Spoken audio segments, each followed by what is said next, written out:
artificial intelligence will completely transform our world. But what is AI? Why will it affect you? And how can you and your business survive and thrive through the AI revolution? Welcome to AI and You. Here is your host, author, speaker, and futurist, Peter Scott. Welcome to episode 66. We're going to finish the interview with Olav Krigolson today. He is a neuroscientist at the University of Victoria, British Columbia, where he runs the Theoretical and Applied Neuroscience Laboratory. He has developed a unique mobile electroencephalography, or EEG, that's easier to say, system to investigate what's happening in our brains when we're tired, stressed, oxygen-deprived, struggling with dementia, concussed, or on Mars. We heard last time how Olav has worked at the high seas habitat in Hawaii that simulates a Mars encampment to observe useful and potentially life-saving information about astronauts' brains. And we heard more about brainwaves in general. I met Olav when he was speaking at a TEDx in British Columbia the year after I spoke there. And you can catch his TEDx talk, Bringing Neuroscience Outside the Lab, on YouTube. Link in the show transcript. Now we're going to hear more about the state of the art in brain-computer interfaces as we get back to the interview. Do you think that you will personally see at any point a model of the human brain, human cognition system that goes all the way from synaptic gap to pawn to king 4? I hope so. And it's definitely, people are rushing in that direction, like the Google DeepMind project. Like right now, it's very good at Go and a couple other things. But it's sort of the holy grail, if you will, which is if you could build a good mathematical simulation of the human brain, there's so many questions you could answer. Of course, this is where people start to get scared. What if it takes over? What if it's smarter than what we do? Right. I do think so. It's an interesting field because in some areas of science, I feel like we've plateaued a bit. If you look at flight, there was this period where the improvements in airplanes was massive, and then every year there's a new exciting plane, but I don't think the rate of change is the same as it was when you went from the Wright brothers to what came next. And I'd say in this area of neuroscience, we're still in that rapid increase. We're still accelerating rapidly. If anything, I think the acceleration's picking up because more and more people are entering this area and there's more and more cool projects going on. So I hope so. And one of the things about progress is that when another field of technology advances to the point where it starts overlapping this one, then you get the synergy that enables it. So, for instance, artificial intelligence is already enabling synergy with neuroscience because you can use deep learning to analyze EEGs and tell you things that would be much harder to figure out any other way. Now, are there fields, aside from artificial intelligence, where you're looking at the possibility of development in those apparently unrelated fields, giving you capabilities in neuroscience you didn't have? Yeah, I think this is a really important point because, when I started out, the assumption is you were an all-in-one unit and you just did everything you needed to do. I think these fields are so complex now that it's collaboration. So yeah, we've worked a lot with mathematicians and statisticians, a lot with computer scientists, a lot with psychologists. Those are probably the key areas of collaboration. We also talk a lot with economists, mostly because economists have given us a lot of theory about how people make decisions in my area. And the question is it right or not? We've all heard about rational choice theory and loss aversion and things like this. And we know these are true given human behavior, but part of it's how does it work in the brain and what drives it? And then if you get on the AI side, which is how do you simulate it and how do you capture that phenomenon? So yeah, multidisciplinary is definitely the future. Obviously, anything in the medical space, which overlines with the neuroscience and the brain piece. Haven't gone much further afield than that, but it's definitely an area where there is a lot of collaboration. But the tech I do also spills out into other fields, which is I've been working on a project with our local school district because they're very interested in monitoring learning in the classroom, which you would argue is a collaboration with social sciences to some extent. So I think that's sort of the way ahead is these sort of multidisciplinary teams solving problems. And one of the things that's on fire at the moment is synthetic genomics and protein synthesis and things like that. Do those fields have any overlap with neuroscience? They do, but that would be the building block end of it. Neuroscience is separated into sort of a hierarchy, which is cellular systems and what I call cognitive neuroscience. The cellular type people are probably very excited about that kind of stuff and what it means for neural function at that level. I can honestly say I haven't thought a lot about how it impacts stuff at my end of the spectrum. Like I know it does. If you change neural function at a basic level, it's going to change what happens with what we measure. That's like me as a software person saying I'm not a hardware guy. Don't want to touch the hardware. Never was any good at that. You were talking earlier about zapping your brain with TMS and producing some effects that no one would want. Can you go the other direction, hack the brain to produce beneficial effects in any way? Maybe not so much with TMS, except if you've got some pathology that's the best solution to. But for people interested in improving their brain performance, is that a thing? It is. There's technology like TDCS where they're basically pushing an electrical voltage through the brain. What does TDCS stand for? Direct current stimulation. And there's also TACS, alternating current stimulation. One of the cooler papers I've seen, which was in my area, which is they're basically turning your head into a battery in a sense. They had a current going in on the bottom and current coming out on the top. And they were measuring learning signals in the brain, which is what I do. One of the things we do. And they found that when the current was flowing, the learning signals were bigger than when the current wasn't flowing. But what was very interesting is they found performance benefits after the fact.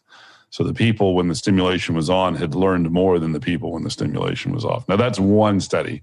The replication needs to be done extensively. But there are definitely people that believe that that kind of tech is beneficial. Our listeners can't see the faces I'm making when you've said things like zapping your brain or turning the brain into a battery. We should probably issue some sort of qualification before you got a lot of emails from people asking how to electrify their brain to get a better score on the SAT.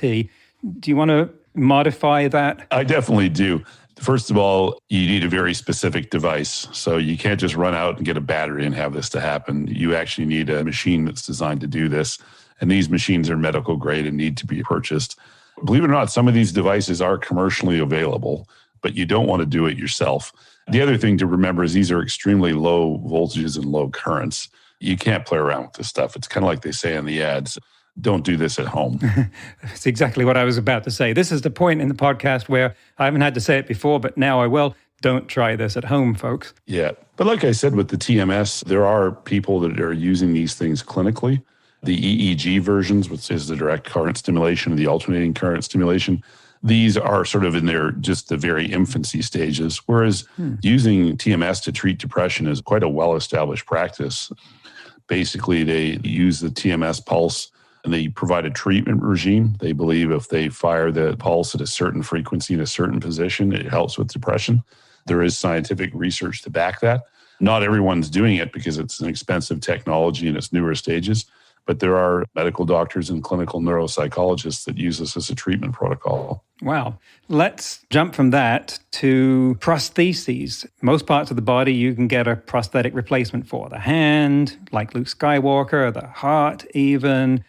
A whole brain, that's a whole different other topic. But where does neuroscience stand with respect to the development of prosthetics for the brain? Well, there's two things that jump to mind. There is using the brain to control prosthetics, which is an exciting line of research.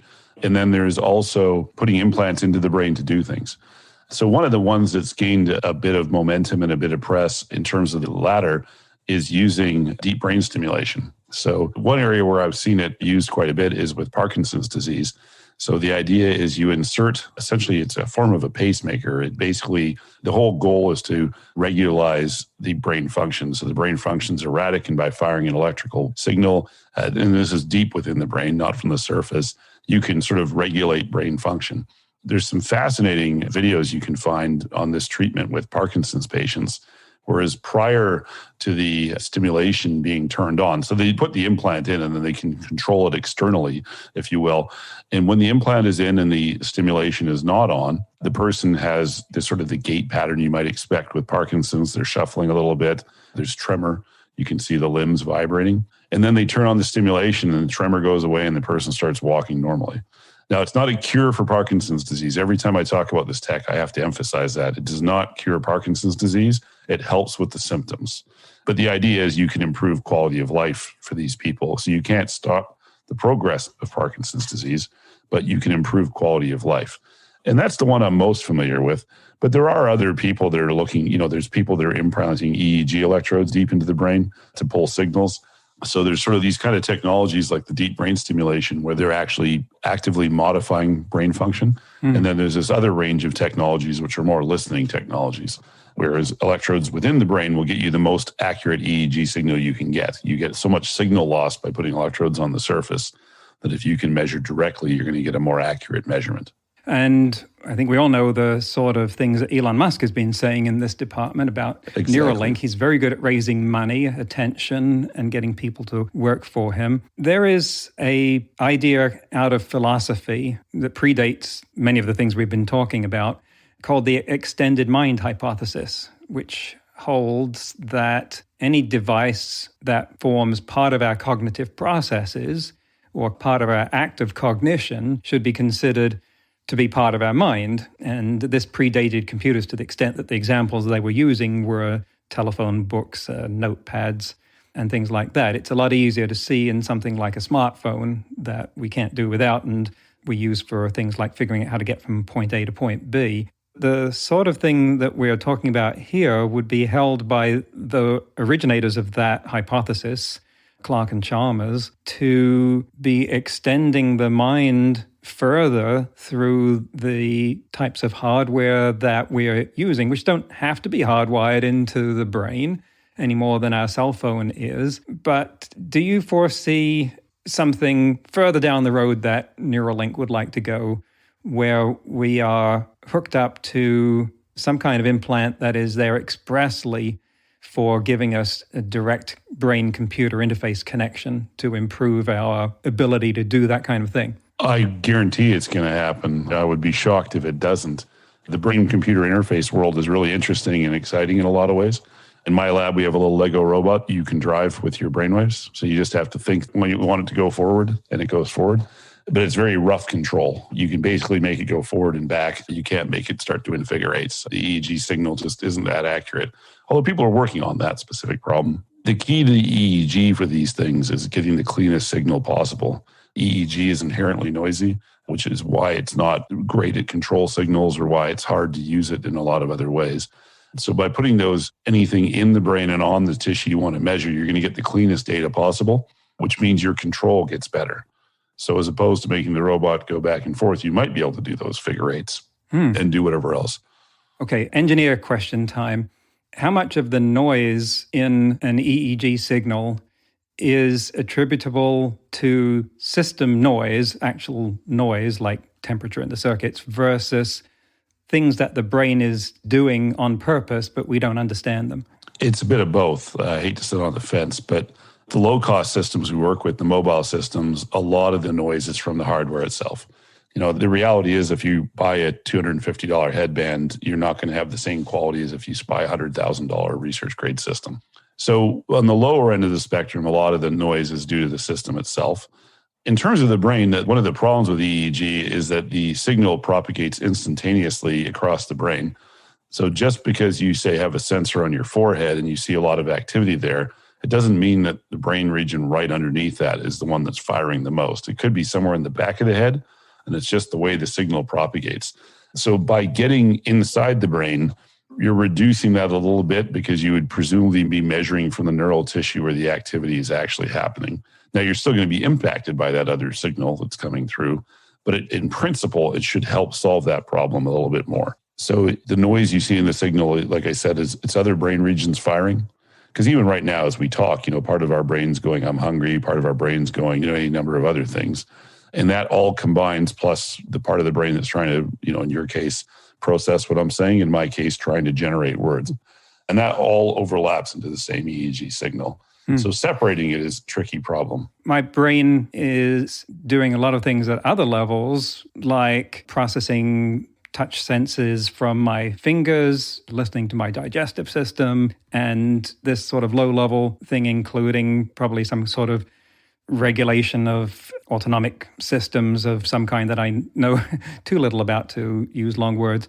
Do those more physical, low-level biological functions of the body show up as the same kind of signals, the alpha, beta, delta, gamma, or is it something else? No, they do. Like a lot of the autonomic nervous system, is controlled from the midbrain. So one of the questions of the EEG world is how much of that can escape? How much of that signal is present on the surface? And there's debate about that. It's probably present to some extent, but it's quite a small extent. So all of that would contribute to the noise. And yeah, all of the, electrical brain activity is generally between about 0.1 and they used to say 30 hertz. Now it's up to about 100 hertz. And different brain regions definitely see different oscillations in patterns. The problem with the midbrain stuff, like I've said, is just it's so far from the outside and it's got to go through a lot of different types of material. So the general assumption is we don't get a lot of signal from those midbrain structures. But how true is that statement? The reality is the only way to know that is to do combined surface midbrain recordings.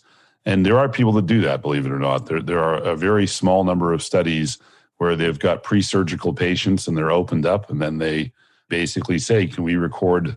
They get paid an incredible amount of money, but right before your operation, we want to do a research study. So there are a small number of studies that record from within the brain into the surface. And then the whole point is to look at how the signal aligns. As long as we're in here, could we take advantage of your brain while we're looking at it? And there's usually a pretty large financial incentive to take part in those studies. Have you seen a brain uncovered while it was in use? I have indeed.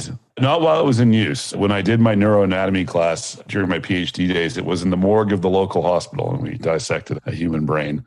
But other than that, I have never seen an uncovered brain. Anything surprising about that brain to you on first encounter? It always looks more colorful in the pictures. The color was really flat and kind of boring. And I don't know if that was a product. I never did ask if that was a product of the embalming fluids or whatever there was. And it's just amazing because conceptually I knew that there was, billions of neurons in there, but you can't see any of that, right? Like it just looks like a slab of tissue. And so it was amazing to sort of stare at it and think, within that little region right there, there's literally millions of these things and you just can't see it. It just looks like a slab of tissue. You mentioned on one of your sites you have a son. How old is he now? My son, Owen, is 13. I'm hoping he's interested in what I do. He actually uses the Muse EEG system for mindfulness. He finds it quite relaxing. So he's on the periphery of getting into my world. And what do you think the world will be like in this field when he's ready to enter the job market? That's a great question. Neuroscience is definitely an area where the advances are coming rapidly. I think we'll know a lot more about the brain when he gets to that point than we do now. The technology is always improving and getting better. New technologies are emerging. So the holy grail in human neuroscience is space and time. Being able to measure where in the brain something is coming from very precisely, which is what fMRI does, well, at least 2 millimeters by 2 millimeters by 2 millimeters, which is still a lot of neural turf. And then time, which is what EEG does. So the problem with fMRI is the response takes about 8 seconds to go from start to finish, and a lot happens in 8 seconds. And with the EEG, the response is instantaneous. When you give someone feedback, you can literally watch the signal go from the visual cortex through the brain and what's happening. Problem is you don't know where it's coming from at any given point in time. It's just a surface thing, a voltage in an electrode. So if a tech ever could solve that, we would learn a lot about the brain very quickly. And there's efforts. One of the new emerging technologies we're playing with in our lab is called functional near-infrared spectroscopy. And it's basically firing an infrared beam into the brain. And it comes out of a sender, goes into a receiver, and it measures human blood flow in real time. So it's kind of like fMRI in a sense, but you can wear it anywhere. And the problem is depth. It only goes in a couple of millimeters. You only capture the surface level of the cortex, but we're already getting some interesting data out of it. So in these technologies will just keep improving, is my guess. Wow. I could talk about this stuff all day. I wish we had all day. We don't. I hope we've done something to educate more people and maybe take some of the mystery out of neuroscience for maybe people whose earlier thoughts were of someone yelling, "No, Igor, that's not the brain I asked for. Sorry, master." And it's fascinating. You have a number of ways that you're active on the internet and that people can find you and follow you. Can you tell us about those? Yeah, if you want to see what my lab's doing, the research stuff, it's just www.krigolsonlab.com. And I'm trying to be active on Twitter, and usually it's always about neuroscience. So it's at that neurosci guy. And I've got a podcast, That Neuroscience Guy, on Apple, Google, and Spotify, and whatever else it could be on. So a couple different places where you can hear more about what I do and the research the Krigolson Lab does. There's just a bonus question here I'd like to ask. Being in this pandemic for the last 18 months has been a lot of being stuck in a rut, looking at the same things over and over. This is the longest time I've spent since I was a teenager not taking a plane flight, and it has not helped my creativity. I feel too much like I'm going down the same cow paths in my brain all the time. So it could help me, and presumably a lot of other people as well, to know what we might be able to do with our brains from a neuroscientist's perspective to increase our creativity. Do you have any thoughts on that? I do, yeah. A lot of people have asked me this question, given my day job. Well, first of all, with the pandemic, it's literally the worst thing you could do for creativity. Like, locking people in a small space and not engaging with the world around them is not really a good thing for creativity, traditionally speaking. Like, once you've got your creative idea, you might want to lock yourself away to follow up on it. But in terms of generating ideas, not so great. But I always call this the kind of mom advice, because the reality is, to promote better brain function, it's the things we kind of know, which is you need to get a good sleep. There's no doubt that helps with brain function, which will help with creativity. You need to eat healthy because, high sugar diets or things like that have been shown to have a negative impact on brain function. And you need to exercise. There's no doubt that exercise promotes better brain function. So those three things alone would help increase creativity. Right. Now, to see if we can take this in a deeper level, the parallel here with artificial intelligence is the training phase, the backpropagation phase of a neural network.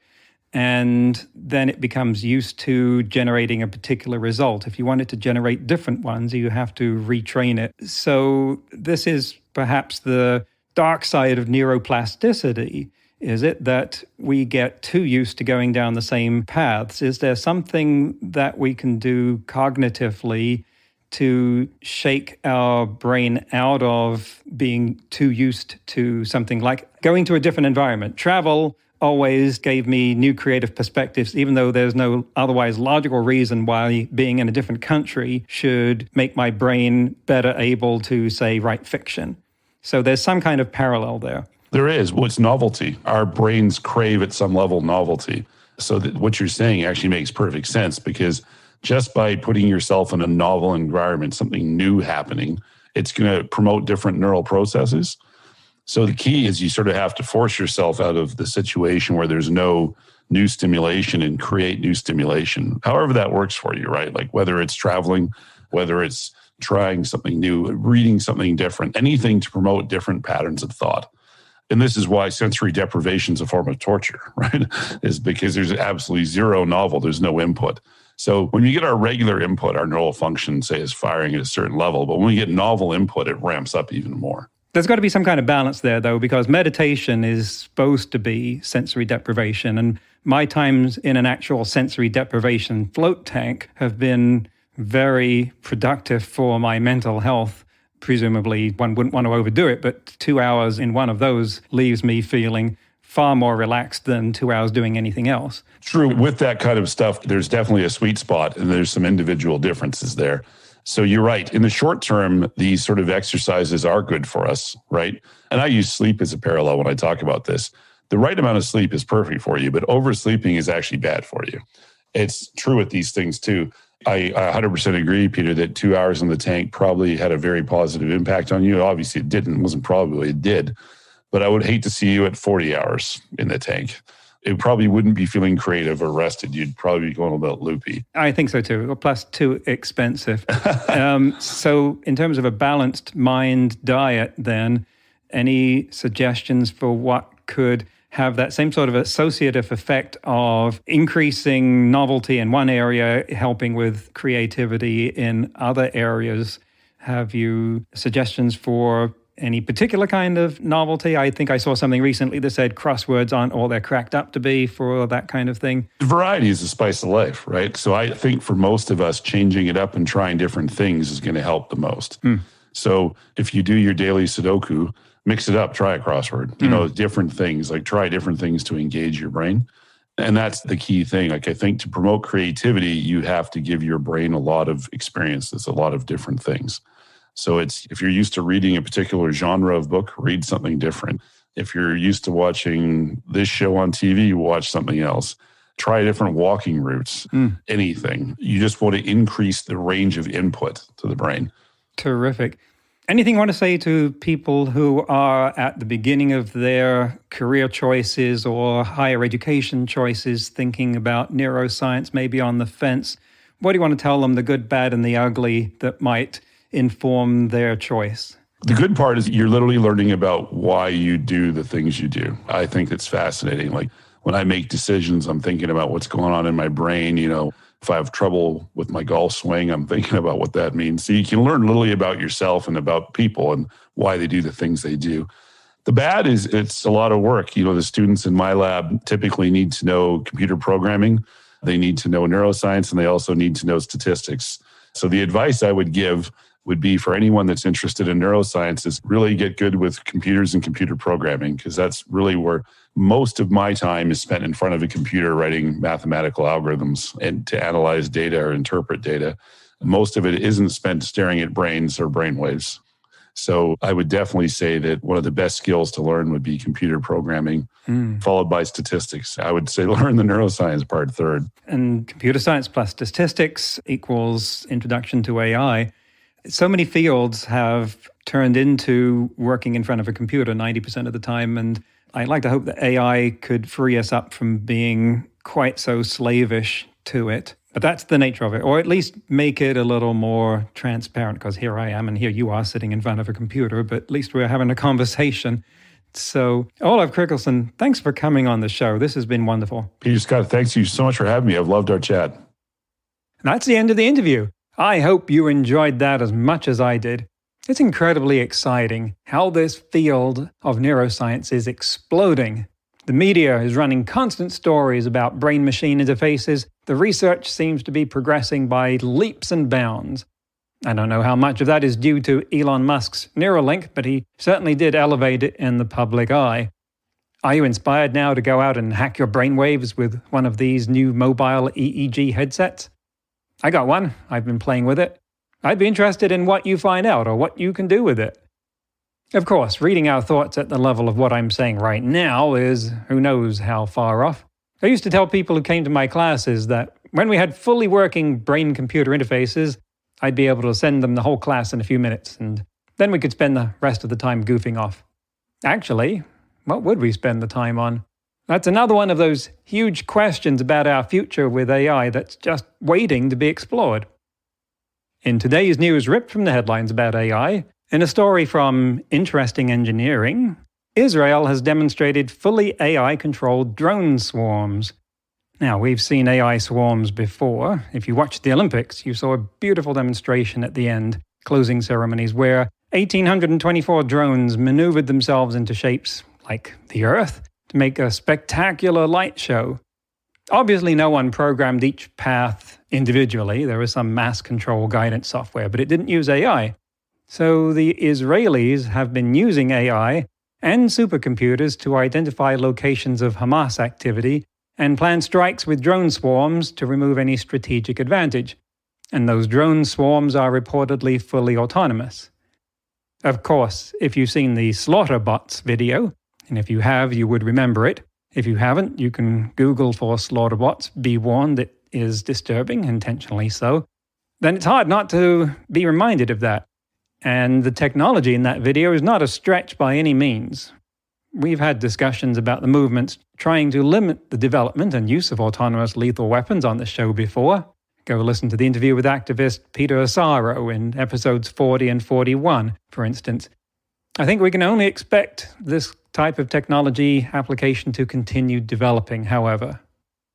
Next week, I'll be talking with Olivier Caron-Lizotte, the CEO of Explore.ai, a Montreal-based company that provides AI developers and teams. And he has some fascinating insights into how that work is going right now.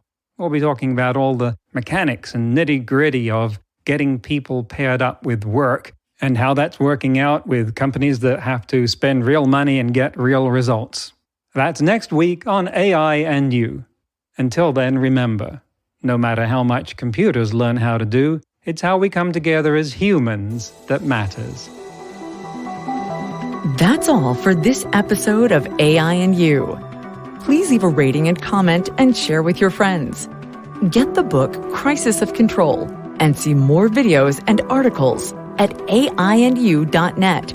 That's aiandyou.net, where you can also send us your questions. Thank you for listening.